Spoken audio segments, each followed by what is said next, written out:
Welcome, ladies and gentlemen, to On the Bench. And as promised last week, we bring you from the SANFL grounds facilities. With me, the head groundsman, Jamie Butterfield. Welcome, Jamie. Daniel, how you going? Fantastic. Now, can you please give a little interlude on some of the great acts that have been on this fantastic stadium? Now, some of the concerts really aren't my favourite because they're pretty hard on the grass, but In Excess, Robbie Williams, Neil Diamond, Styx Phillips would remember him, he's going back a bit.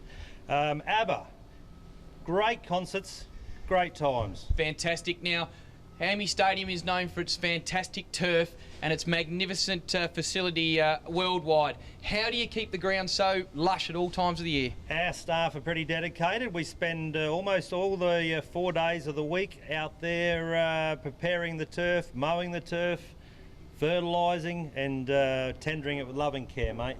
No, it is one of the best, probably the best, to be honest, without making you blush. But also some great games of football and some fantastic players. Anything that sticks in your mind over these many, many years? One of my absolute favourites has got to be Barry Robran, the absolute greatest, in my opinion, that ever played the game and even out there on the surface. A couple of the other Victorian state games versus South Australia, they were mind-blowing games where Kernahan kicked all those goals and a lot of the other superstars were out there. That was a real proud moments. No, terrific, and it's a great pleasure to come down here and see you at this magnificent facility. While the administrator and the coach move inside to this $2.2 million facility. And the first game we're going to look at today is a little bit like Jamie Butterfield's staff. They just plough through the grass, and Glenelg have ploughed through North Adelaide. Certainly have out at Prospect Oval. Glenelg have done the 1-2 to North Adelaide. Let's have a look at the final scores. 25-18, 168 to North Adelaide, 6-8. 44. Some of the better players for Glenelg. Ramsey went on his merry way. Snook, McIntyre, Conting was sensational out there at Prospect Oval. Hitchcock went on his merry way, and the ruckman Bennett from the Millicent area went on his merry way with 32 hit-outs. Now, North Adelaide had some real tries, some of those on the day. Yeah, let's have a look at a couple of North Adelaide. Collins was good for him. Callum Hay across the halfback. Meyer was good. And young Teasdale, a little fella from across the in Mildura area, was very good for him also. I'm sure the Roosters will bounce back going into round 8 next week. Well, one of the great initiatives of the Macca's Under-18 Cup is the players get a chance to play on AAMI Stadium. Well, this week, the Eagles took on the Double Blues. Yeah, out on the main deck here, the Eagles not quite good enough for the Double Blues. Double Blues running away 14-14, 98 to the Eagles 8-10, 58. Well, it would have been a great thrill for the players to run out to the Hello Turf of AAMI Stadium. Certainly was. Look, let's have a look at some of the better players for Sturt. Hanson got plenty of the ball. So did young Wilson, got plenty of the ball. Tommy Hughes got plenty of the ball. Tommy Mail also was a big ball winner. Tyler Brimacombe, an overage player, but he tends to rack up getting possessions. Kid called Johnson up forward, centre forward, they've been playing in the last few weeks, and he's been very good up there. And I just want to give a plug to a kid called Sam Day, kid out of PAC College. He's played on Saturday with his college, backed up on the Sunday, and had a very good day out on AAMI Stadium. Yeah, tough effort to back up day after day. Certainly is. Some of the better players for the Eagles. Jared Broslingham went on his merry way. Newman was also good. Albie Turner, commonly known as Adam Turner, but Albie Turner was very good for him. Angus Roundtree was very good, and also Graham was very good for him. No, a great game, and the boys remember that for the entire of their career. Well, I'm in one of the magnificent John Deere front-end loaders down here at AAMI Stadium. Now, I know times are tough, but they've got the coach doing the washing up.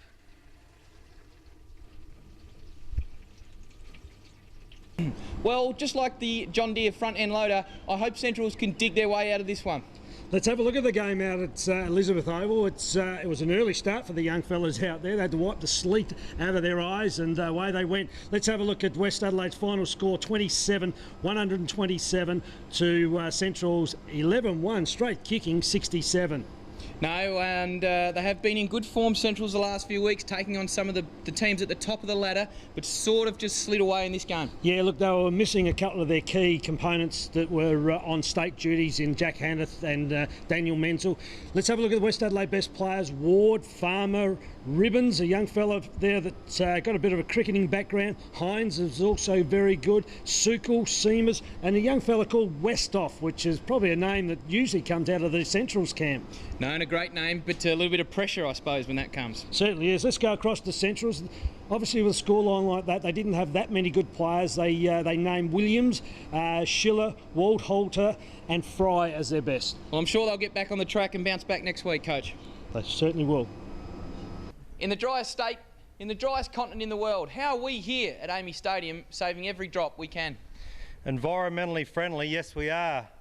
Everything we use to hose down the machinery goes into the sump, up through this recycled water system, all biologically cleansed, and then back out the hose, around and round recycled. So every time we use a drop of water here, it's reused? 100% recycled in this washdown area. A magnificent story, and just another way that AAMI Stadium is being environmentally friendly.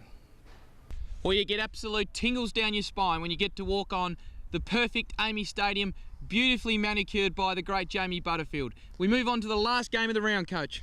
The last game of the round was the Port Adelaide v South Adelaide game at down there at Alberton Oval. Port Adelaide running out 101 point winners down there, 22-11, 143 to South Adelaide 6-6, 42.